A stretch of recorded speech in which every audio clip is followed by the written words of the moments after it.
మొట్టమొదలు పౌర్ణమాసి మంత్రాకృతులు.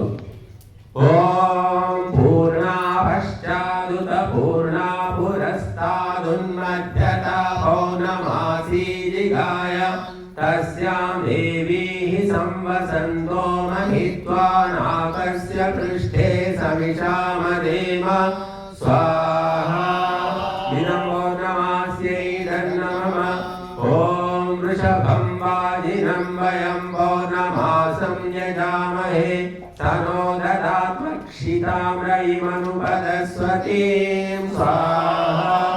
ఇదం పౌర్ణమాస్యై నమః. ఓం ప్రజాపతేన త్వరేదాన్యో విశ్వారూపాణి పరిభోజయాన యత్కామాస్తే యోమస్తన్నో అస్తు వయం శ్యామ పతయోరయీణాం స్వాహా. ఇదం ప్రజాపతయై నమః.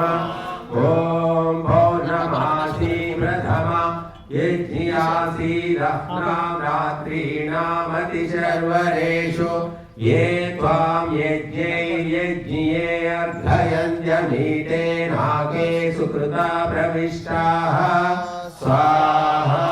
इदं पौर्णमास्यै नमः.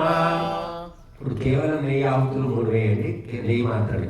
ఓం ఆగ్నయే స్వాహా. ఇదమగ్నయై నమః. ఓం అగ్ని సోమాభ్యాం